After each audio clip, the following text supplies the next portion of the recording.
by the time I had become a Thunderbird, I had been a combat-proven fighter pilot for 8 years, flying that beautiful F-15E Strike Eagle that I showed you earlier. I had safely led my peers in and out of combat more times than I could count. So you can imagine when I show up as an 8-year experienced fighter pilot to the Thunderbirds, I'm thinking I know everything about the teamwork and trust needed to handle change. But what I discovered very quickly is that I was the one that needed to change, that I was joining a unique and elite mission, and it was I that needed to change.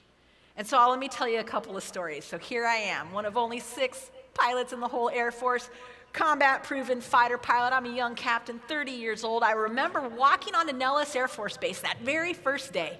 I walk in there in this beautiful giant red, white, and blue hangar, super excited, take those first steps in, and my military veterans and service members that are in here, you're gonna know what I'm talking about. But I walk in with all the courage I could muster, and I'm super excited, and I go hi to the first person I met. Hi, I'm Nicole Malachowski. I'm your new pilot. I'm ready to go fly.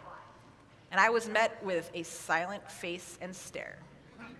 And I thought, well, that was weird. Maybe he didn't hear me. By now, other people are walking forward. I said, I'm Nicole Malachowski, your new pilot. You know, people are going to go to air shows to watch me fly. I'm ready to go fly. The guy looked right at me. The senior enlisted advisor stared me straight in the eyes, straight-faced, and he said to me, quote, "You don't get to touch our jet until we say you can," end quote. Right?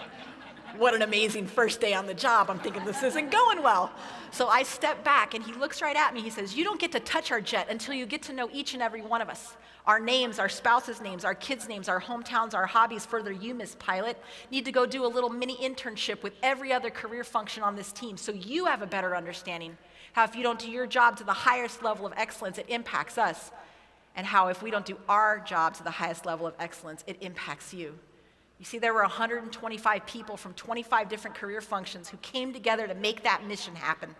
And all it took was one of us, just one, not doing our job to the highest standards of excellence, and that entire elite mission would fall apart. The Thunderbirds taught me an extremely valuable lesson very early on, and it's this: nothing of significance is ever accomplished alone. We've talked about courage, and we've talked about teamwork and trust, and I want to talk a little bit about this idea of vulnerability.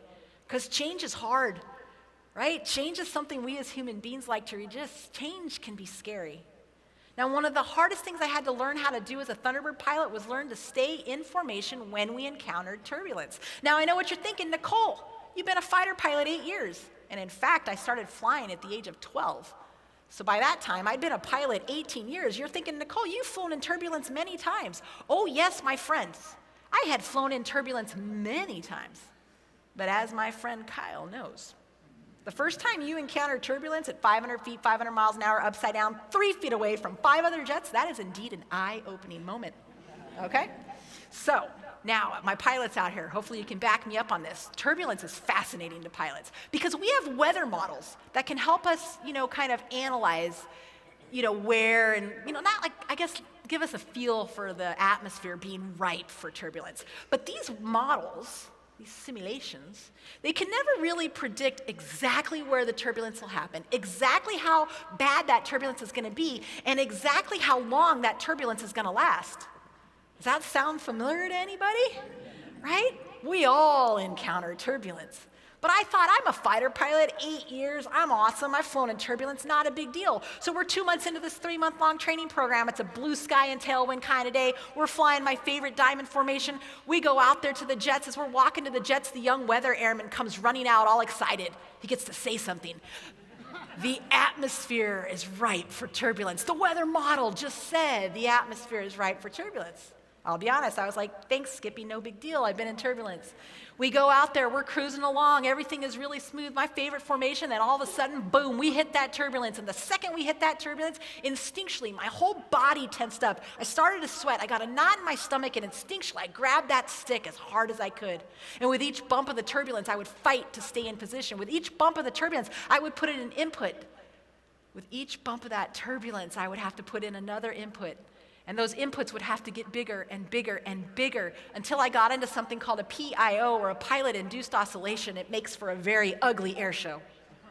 It's impossible for your teammates to fly next to. And in fact, I was making the situation worse. Isn't that our instincts as human beings when change comes along? Do you ever try to control the uncontrollable? Do you ever try to fight each and every bump? I'm here to say that's a very inefficient use of our limited time, talent, and treasure. But it's our instinct. So there I was, fighting to stay in position, dripping sweat. I remember we finally land. And I distinctly remember as we were taxiing back, wiping the sweat from my brow and thinking, thank God I didn't hit anybody. Literally, that's what I was thinking. And we get into debrief, and the senior member on the team, he's on his second year, I'm on my first year. He's the lead instructor for the formation, a guy by the name of Steve Horton. He lives here in Florida. Steve Horton is the guy on the far right. Steve Horton's number 4. Steve Horton's the guy that flies underneath me, also known as the man that sees all my mistakes. He says to me, Nicole, what were you doing out there? You were a mess. You were all over the place. I couldn't fly next to you. I said, Steve, didn't you feel the turbulence, Steve? I was fighting to stay in position, Steve. And I will never forget this. Outside of my husband, this guy is my best friend in the whole world to this day. He stood there, and with the biggest Steve smirk on his face, he said, oh, we forgot to tell you the secret. I looked at him and I said, I'm sorry, what? He said, we forgot to tell you the secret for how to stay in formation when we encounter turbulence. Would you like to know the secret? I'm like, yeah, bro, information I could have used yesterday, right?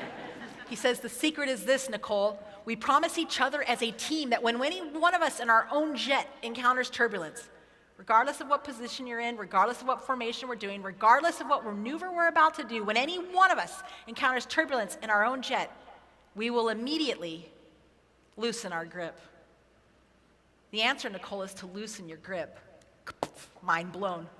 The exact opposite of my instincts at that moment when I'm 3 feet away from all these other jets, right, Kyle?